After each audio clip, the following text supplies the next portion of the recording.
Imagine someone looks at your business and says it's worth, $6 million. But you know for an absolute fact, based on, well, all your financial statements, that it's worth 10 million. So, who is right? Yeah, that's the big question. Right. Welcome to this deep dive. Yeah. As internal experts here at Transfer Ready by Succession Strength, we basically spend every single day looking under the hood of private businesses. Exactly. Every single day. Yeah, and we analyze what makes them truly valuable and more importantly, what completely destroys that value at the finish line. So our mission today is to unpack this very harsh, often misunderstood reality about business valuation. It really is a harsh reality. It is. And we're pulling directly from our proprietary internal frameworks and, field data to answer that exact $10 million versus $6 million conundrum. Yeah, I mean, it is the ultimate founder's dilemma. And the answer, well, it almost always comes as a complete gut punch. Oh, absolutely. Because the reality of how a buyer calculates value is just fundamentally at odds with how a founder perceives value. It's a completely different language. Okay, let's unpack this, because to really grasp this disconnect, you kind of have to picture a highly customized vintage car. Oh, I love this analogy. Right. So imagine you own this beautiful classic automobile. You spent decades restoring it. I mean, you've tweaked the carburetor, you've customized the ignition. To you, it is a priceless masterpiece. Of course it is. You built it. Exactly. But to actually start this car, you have to pump the gas exactly 3 times, jiggle the key just a fraction of an inch to the left, and then shift the gears in this incredibly specific, quirky way that literally only you have the muscle memory for. Right, which means you've built this beautiful machine, but it's utterly impossible for a stranger to operate without you sitting in the passenger seat coaching them. That's the entire problem. I mean, it might look incredibly valuable to you because you know all the secret tricks to make it hum. But if you try to sell it, a buyer's going to sit in the driver's seat, fail to start the engine, and realize they literally cannot drive it off the lot. No, they can't. They aren't going to pay top dollar for a car that becomes, a useless 2-ton piece of metal the exact second you hand over the keys and walk away. Yeah, and that's the perfect visualization of what we see every day in the field. Owners believe the value of their business is inherent in the machine they built. The revenue, the brand, the product. Right, the stuff on paper. Exactly. But buyers are acutely aware of who holds the instruction manual. If the manual is locked inside the founder's head, the perceived value of the entire enterprise just plummets. Which leads us directly into what we internally refer to as the valuation illusion. Most owners are completely convinced that valuation is purely a math equation. It's a formula. Right? Yeah, that's what they think. They look at their revenue, their profit margins, their growth curves, and they think, well, I show the buyer my spectacular numbers, I get the standard industry multiple applied to my earnings, and I go cash a giant check. And honestly, you can't really blame them for believing that. I mean, for their entire entrepreneurial career, their accountants, their wealth managers, their peer groups, they've all focused obsessively on top-line revenue and bottom-line profit. Yeah, it's the only scoreboard they know. Right. Financial statements are the universal scorecard of business success. But here is the critical distinction that catches them completely off guard. Financial statements show a buyer what the business earned in the past. The past, right? When a private equity firm or a strategic acquirer writes a check, they are not buying your past. They are purchasing your future cash flows. Okay, wait. I think we need to pause and define some of the jargon here, because it's where the illusion really takes hold. We throw around the word multiple all the time, but a multiple isn't just a random industry multiplier. It's actually a proxy for risk, isn't it? Absolutely. Yeah, let's break that down. Say a buyer offers you a 5x multiple on your earnings.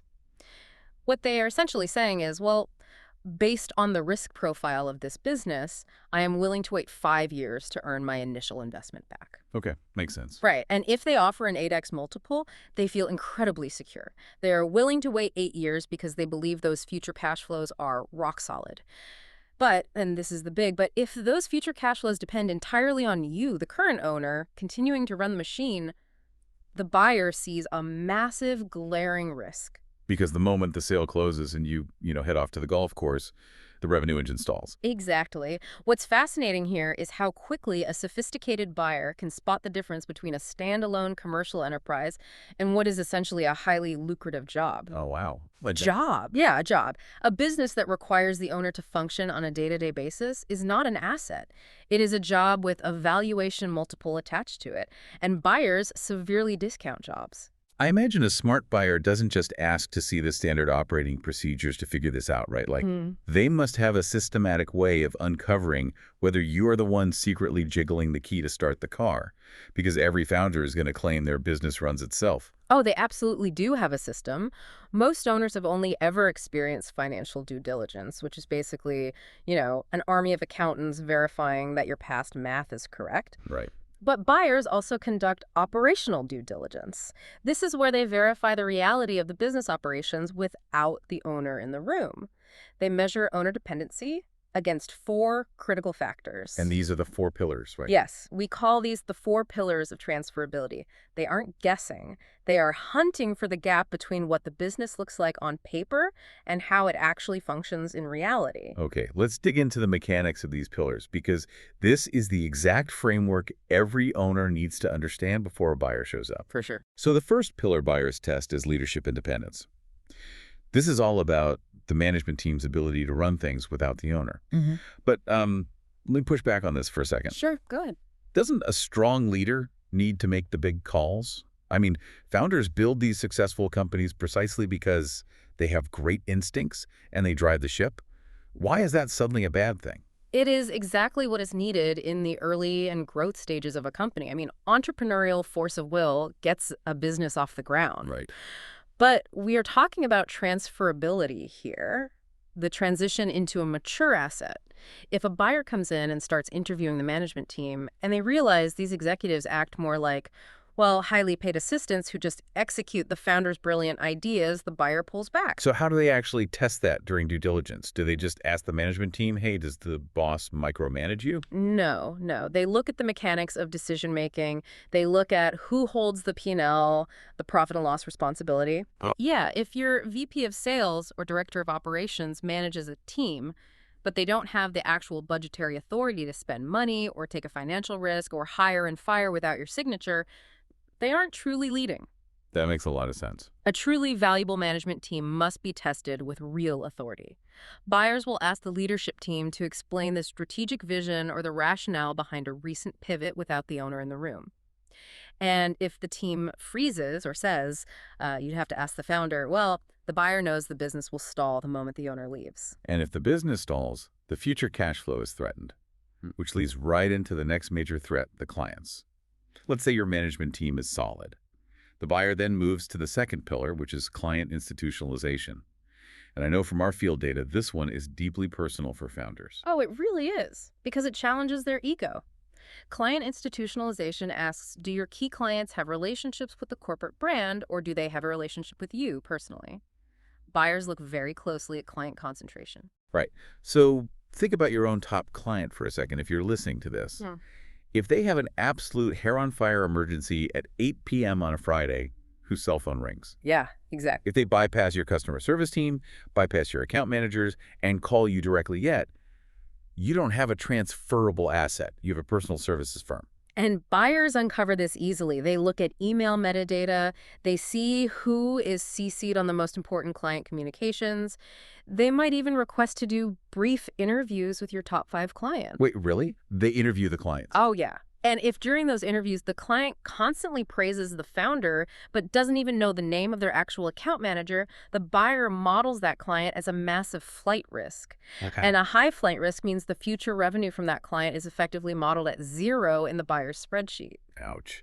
Going from millions in projected revenue to 0 just because of who answers the phone? Yep. So let's shift to the third pillar. Say the clients love the brand and the team is empowered. What happens when that empowered team needs to, quote, a highly complex custom order or negotiate a tricky vendor dispute? How do they know what to do? That brings us to knowledge systems. Yes. We are talking about critical operational intelligence. Every business has a distinct logic that makes it profitable. Right. Like, why do we charge client A a 12% margin, but client B gets a flat rate? why do we use this specific, slightly more expensive supplier for this one crucial component? What is the strategic history behind our product roadmap? It's the secret sauce problem. Yeah. It's like buying a high-frequency trading firm, but the lead quantitative analyst unplugs the server and takes the master algorithm password in his head when he retires. Aha, exactly. You're just left with a building full of computers that don't know how to trade. That is a very accurate comparison. If the pricing logic, the vendor relationships, and the strategic context lives solely in the owner's brain, the business literally loses its capability the second the transaction closes. Yeah. Documented systems are what turn a founder's intuition into corporate intelligence. A buyer will ask to see your pricing models. If the answer is, well, I just look at the scope and get a feel for what the market will bear, the buyer sees an unscalable, insurmountable risk. Which flows perfectly into the final pillar governance structure. And honestly, when I first heard this term, it sounded like corporate fluff. It sounds like something a Fortune 500 company worries about, not a mid-market private business. It does sound academic, but I promise you it is incredibly practical. Governance structure is simply the rhythm of the business. Okay. Does the company have a documented framework for how it operates that functions entirely regardless of the owner's schedule? So we aren't just talking about a dusty employee handbook. No. We are looking for clear operational cadence. Mm-hmm. Are there documented authority matrices?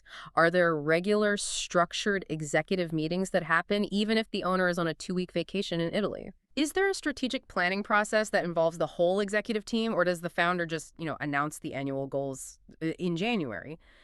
If every significant initiative requires the owner's ultimate approval to move forward, the governance is broken. And if we connect this to the bigger picture, these 4 pillars, leadership independence, client institutionalization, knowledge systems, and governance structure, they are the actual lens of operational due diligence. They are. Buyers do not guess, they measure.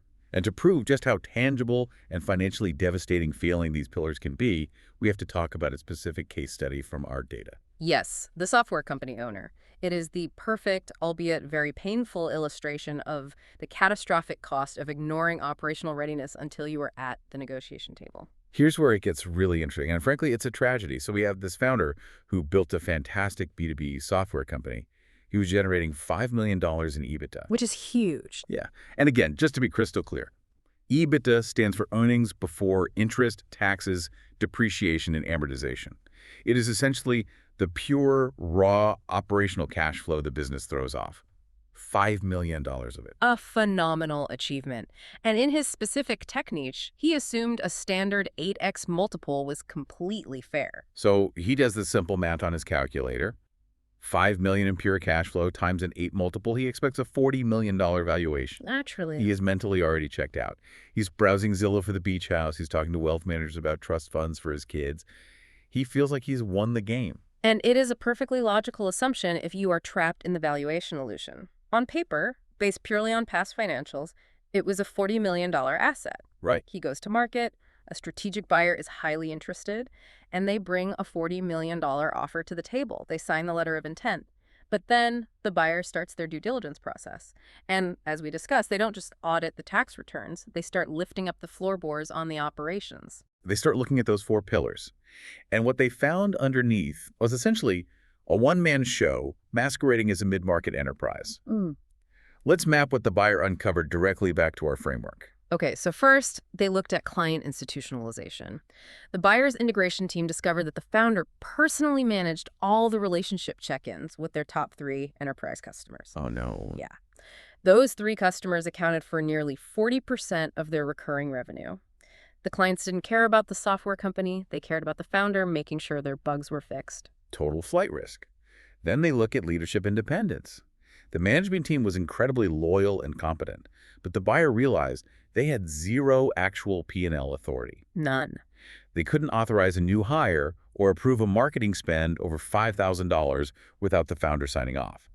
They were high-level executors, not strategic leaders. And the knowledge systems were even worse. The buyer asked the VP of product for the rationale behind the upcoming software roadmap. The VP couldn't articulate it because the founder kept the entire product vision and the custom pricing tiers he had negotiated completely in his head. Wow. There was 0 documentation. And governance, you can guess, 0. No formal executive meetings, no documented authority matrix. The owner was the single bottleneck for every major decision. So put yourself in the buyer's shoes. They look at all this data. If they hand this founder a check for $40 million and he immediately retires to that beach house, what happens? It falls apart. Exactly. The top clients likely churn because their main contact is gone. The management team freezes because they've never managed a budget. The product roadmap stalls because the visionary left. The future cash flows are heavily, heavily compromised. Yeah. So the buyer didn't walk away, but they completely changed the math to reflect the reality of the risk. They immediately reduced their multiple from an 8x to a 5x. Which dropped the valuation from $40 million to $25 million overnight. He lost $15 million in value. $15 million. And here is the absolute worst part of this scenario, the panic of the timing. Because the owner only discovered this massive gap while he was deep in due diligence. He had zero leverage. None at all. You are at the most vulnerable point in the transaction. He couldn't say, hold on, let me pause the deal and fix this. You cannot transfer deep-seated client relationships to an account manager in a week. You cannot train a leadership team to manage a P&L in a month. No, it takes way longer. He had no time to fix the operational flaws, and because the buyer had all the data, he had no evidence to push back against their assessment. And buyers in this situation will often twist the knife. Not only did they drop the valuation to $25 million, but to mitigate the remaining risk, they forced a strict earnout. Let's explain that, because an earnout is a founder's worst nightmare. Oh, it is. An earnout means the buyer doesn't even give you the full $25 million at closing. They might give you $15 million up front. And the buyer basically says, well, we'll pay you the remaining $10 million, but only if you stay on as an employee for the next 4 years and personally ensure the company hits these aggressive growth targets. Nobody builds a business for 20 years just to become a middle manager in it, reporting to a private equity firm, desperately trying to earn their own money back. Never. It is a devastating position. Yeah. He waited until the buyer measured his business to find out what it was actually worth. And that is the exact trap so many owners fall into. You cannot negotiate what you haven't measured yourself. Valuation discounts of 20 to 30%, just like our software founder experienced, are incredibly common when owner dependency is uncovered. So how do you, as a business owner listening to this right now, avoid becoming the protagonist of that exact tragedy? Yeah. Let's turn this inward for a second. Think about your own operations this week.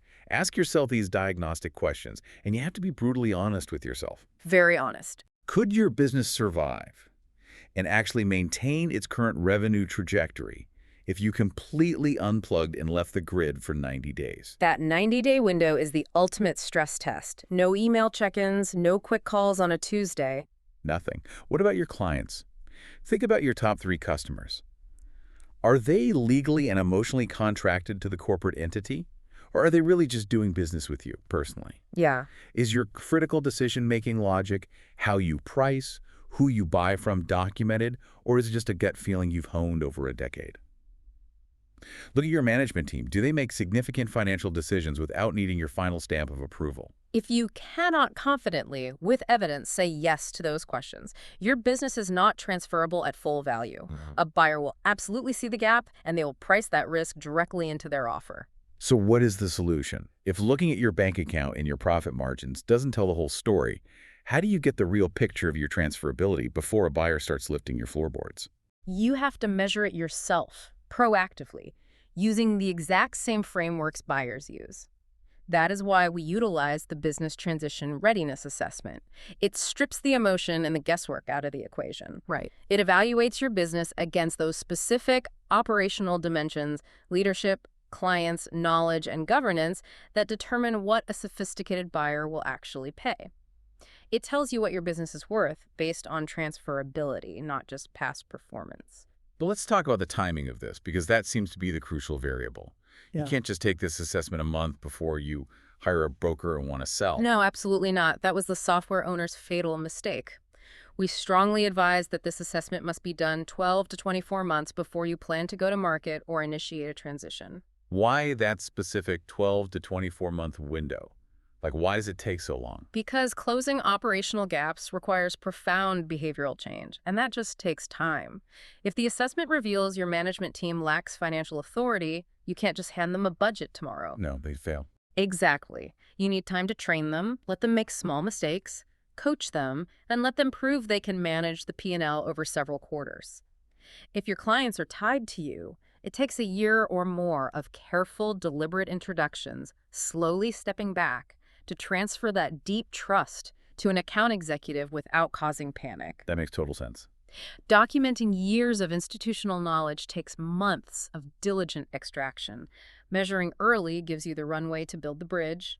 You close the gaps on your own timeline, quietly, so when you do go to market, you are negotiating from a position of absolute, undeniable strength. I think it's also really important to point out that this isn't just a hurdle for big private equity deals. Sometimes owners listen to this and think, well, I'm just passing this down to my kids, or, I'm doing a friendly management buyout with my key employees, so this aggressive due diligence stuff doesn't really apply to me. Oh, that is one of the most dangerous misconceptions out there. These dimensions apply across the board. Yes. Whether it's a ruthless strategic acquirer, your own son or daughter, or your loyal management team, any incoming owner needs the business to perform without you holding it together. Transferability is the foundation of any successful transition. Right. Think about it. If the business relies entirely on your relationships and your secret knowledge, even your kids are going to struggle to keep the lights on, let alone generate enough cash flow to pay you out for your retirement.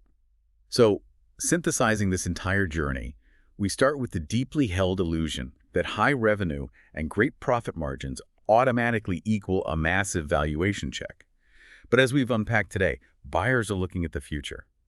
And a future entirely dependent on the current founder is a future they will heavily discount, if they bid on it at all. Yeah. The difference between a business that operates like a highly tuned machine entirely on its own and a business that requires the owner to act as the central, indispensable gear can literally be measured in millions of dollars, as we saw with that heartbreaking $15 million gap. It's completely avoidable, too. Exactly. The key is to strip away the illusion. Look at your business through the cold, hard lens of leadership independence, client institutionalization, knowledge systems, and governance structure. You have to measure your actual transferability before a buyer does it for you. Measure early, close those operational gaps, and build a business that is not just financially successful today, but truly transferable tomorrow. I want to leave you with one final provocative thought to chew on as you go about your week. I want you to open up your calendar and look at what you did today. What was the one crucial task you completed, the one operational fire you put out, or the one major client you smoothed over that made you feel incredibly indispensable and important, but that a buyer would view as a massive financial liability rather than an asset? Visit successionstrength.com or email info@successionstrength.com to measure your exit readiness. Follow the Transfer Ready by Succession Strength podcast for more conversations on what it takes to prepare a business for succession or sale.